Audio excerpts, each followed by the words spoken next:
سيدي يا رسول الله على آلك وأصحابك يا سيدي يا حبيب الله على آلك يا سيدي يا سيدي وعلى آلك وأصحابك يا سيدي يا محبوب رب العالمين. اج دی اس ببرکت نشست حضرت یوسف بن حسین رحمت اللہ علیہ دے حالات و مناقب بیان کیتے جاندے. آپ بہت ہی باکمال اور عظیم بزرگاں دے وچ شمار ہوندے اور بڑے بڑے مشائخین دی صحبت وچ رہ کے آپ فیض یاب ہوئے. آپ دا تعلق حضرت ذوالنون مصری رحمت اللہ علیہ دے ارادت منداں دے وچ ہے. اس تو علاوہ آپ بہت زیادہ خوش پوش اور خوش لباس ہے، خوبصورت ہے اور طویل عمر پان دے باوجود آپ کثرت دے نال عبادت کیتی کرتے ہیں. اے دے جوانی دے وچ کسے قبیلے دے سردار دی لڑکی آپ دے عشق وچ مبتلا ہو گئی تو حضرت محمد بن حسین یا یوسف بن حسین، حضرت یوسف بن حسین رحمت اللہ علیہ آپ اپنے حجرے دے وچ عبادت دے وچ مصروف ہے. اس لڑکی نو کسی طرح موقع ملا آپ دے حجرے دے وچ داخل ہو گئی. حضرت یوسف بن حسین رحمت اللہ علیہ نے اپنے آپ نو اس لڑکی تو بچایا اور اس حجرے دے وچوں نکل کے فرار ہو گئے.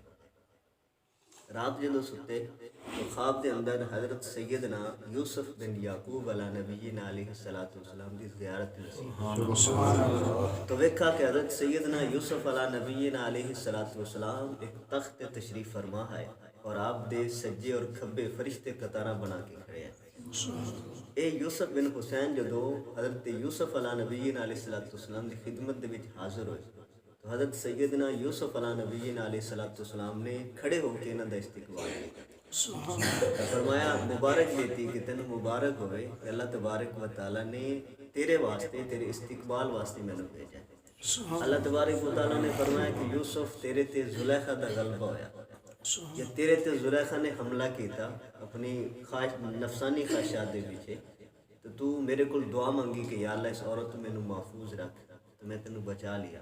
اج امت محمدیہ دا بھی ایک تیرے نام دا بندہ اس نال بھی وہ معاملہ پیش آیا تے اج میں اس نو بھی بچایا، میری رحمت نے اس نو بچا لیا. تو حضرت سیدنا یوسف علیہ نبینا علیہ السلام نے فرمایا کہ اللہ تبارک و تعالیٰ تھوڑے مراتب بہت زیادہ بلند کرے گا، لیکن ایک اس واسطے تو اسم اعظم دی ضرورت ہے، اسم اعظم دی خدمت کرتے رہو. تو آپ فرماندے نے کہ پاس ادب دی خاطر ادب دے لحاظ دی خاطر کہ میں پوچھ نہ سکا کہ حضور اسم اعظم کی ہوتا ہے یا میں اسم اعظم دی تعلیم فرما دے. تو فرماندے نے کہ جدوں میں بیدار ہویا تو پھر میں ایک تڑپ لگی اسم اعظم حاصل کرا. تو فرماندے نے کہ میں حضرت سیدنا ذوالنون مصری رحمت اللہ علیہ دی خدمت دے وچ حاضر ہویا. حضرت ذوالنون مصری رحمت اللہ علیہ نے آمن دا سبب پوچھا تو آپ فرماندے نے کہ میں عرض کی تھی حضور میں تے ویسے ہی خدمت واسطے آیا، زیارت واسطے آیا اور ایسے حالت دے وچ مینوں ایک سال گزر گیا.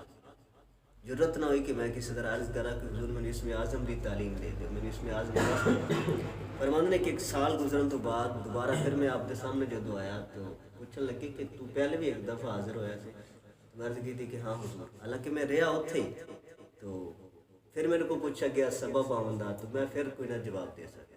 اس حالت دے وچ 2 سال گزر گئے. جدو 2 سال گزر گئے میں مزید 1 سال گزار 3 سالوں بعد میں عرض کی تھی کہ حضور میں اسم اعظم دی تعلیم دے دو، میں اسم اعظم سیکھنے واسطے آیا. آپ فرماندے نے کہ آپ خاموش ہو گئے. کچھ دنوں تو بعد پھر میں عرض کی تھی کہ حضور میں اسم اعظم سیکھنے واسطے آیا اور میں مسلسل 3 سال تو تھوڑی خدمت دے وچ. تو آپ فرماندے نے کہ مینوں حضرت ذوالنون مصری رحمت اللہ علیہ نے ایک پیالہ دیتا جڑا تو بند کیتا ہویا ڈھکا ہویا.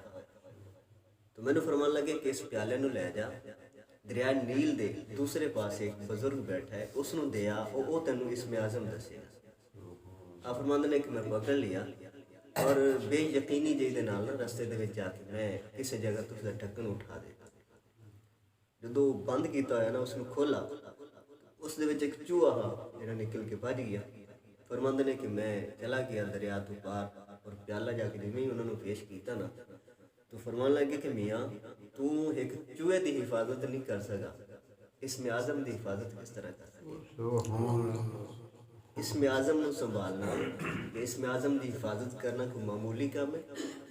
تو فرماندے نے کہ میں پھر جدو واپس آیا تو فرمایا کہ میں مسلسل حضرت ذوالنون مصری فرمان لگے کہ میں مسلسل تیرے واسطے اللہ تبارک و تعالیٰ دی بارگاہ چ عرض کرتا پیا، لیکن مینوں اجازت ہی نہیں ہے کہ نہیں اجے بندہ پکا نہیں ہے، کچا ہے، ہور آزماؤ 3 سال گزرن تو بعد جب یہ واقعہ پیش آیا، حضرت ذوالنون مصری رحمۃ اللہ علیہ نے فرمایا کہ میں ہن تو ایویں کر واپس اپنے علاقے چلا جا، اجے انتظار کر، اجے ٹائم نہیں آیا کہ تینوں اسم اعظم عطا کیتا جائے۔ ہاں جاندے آپ نے فرمایا کہ پھر ایک کام کرنا ہے کہ تو جا کے میں جو تینوں نصیحت کرنا نے اس تے عمل کرنا ہے، جو تو لکھا پڑھا ہویا نا اس تو بالکل فراموش کر دینا ہے کہ میں کو پڑھا لکھا ہاں، میں کو عالم ہاں، میں کو مولوی ہاں، اس چیز کو اپنے آپ ہی کٹ دینا۔ فرمایا کہ ٹھیک ہے۔ دوسرا فرمایا کہ لوگوں دے سامنے زیادہ اٹھن بیٹھن نہیں رکھنا، پرہیز کرنا۔ فرمایا کہ ٹھیک ہے۔ تیسرا فرمایا کہ پھر ایک کام کرنا ہے کہ اللہ تبارک و تعالیٰ دی مخلوق جو ہے اس نو خالق دے نال ملاون دا کوئی نہ کوئی سبب بنانا ہے، کوئی نہ کوئی خدمت کرنی ہے۔ تو آپ جب واپس آئے تو آپ نے سوچا اپنے علاقے دے وچ آ کے آپ نے واز شروع کیا کہ میں اللہ تبارک و تعالیٰ دے قریب لوگوں کرن دی کوشش کرساں، واز کرساں، لوگوں خدا دے بارے دسا کرساں، توحید دے بارے دسا کرساں۔ تو آپ نے جب واز شروع کیتا نا تو اتھوں دے جو علماء آئے انہوں نے بہت سخت مخالفت کی، حتیٰ کہ ایک دن ایسا آیا کہ آپ واز فرمان واسطے جس جگہ تے مخصوص جگہ تے جا کے آپ واز فرماتے ہیں تو اس جگہ تے گئے تو ایک بھی بندہ موجود نہیں ہے۔ تو آپ بڑے افسردہ ہوئے، جب واپس مڑن لگے نا تو پیچھے ایک عورت آ رہی ہے، ضعیف العمر ہے، لاٹھی ٹیکتے آ رہی، اس نے آواز دیتی محمد بن حسین۔ تو آپ نے پلٹ کے دیکھا تو پوچھا کہ مائی کون؟ تو فرمایا مائی آکھن لگی کہ تو تے ذوالنون مصری نال وعدہ نہیں کر کے آئی ہے، اس نو بلا دیتا ہی عہد شک نہیں کردا پیا۔ تو آپ فرماندے نے کہ میں اس دن تو پھر تہیہ کر لیا کہ سنن والا کوئی آوے یا نہ آوے میں آواز کرنا ہے، پھر یہ نہیں پرواہ کی کہ سنن والے کتنے ہیں، 1000 بندہ ہے یا ایک بندہ ہے، میں آواز کرتا ہے۔ اس حالت دے وچ آپ نے بقیہ زندگی تقریباً 30 سال اس حالت دے وچ گزار دیتے۔ پھر آپ دی صحبت دے وچ رہ کے حضرت ابراہیم خواص رحمۃ اللہ علیہ ورگے بزرگ انہوں نے اپنی زندگیاں سواریاں۔ ایدے شباب دے وچ عبدالواحد زید نامی ایک شخص آ، نوجوان آ، تو والدین نال اکثر وہ لڑتا رہندا، جھگڑتا رہندا، بعض اوقات گھر چھڑ کے نکل جاتا، کئی دن گھر نہیں آتا، گھر آیا تو پھر خرچہ سرچہ منگنا، پھر ماں باپ نو ستانا، پھر نکل جانا۔ کچھ دوستوں نے اس نے مجبور کیتا، کس طرح وہ آپ دی خدمت وچ انہوں لے کے آئے۔ اس نے جدو آپ دا آواز سنا تو آواز دا ایسا اثر ہویا اس سے کہ اس نے چیخ ماری اور اپنے کپڑے پھاڑ دیے۔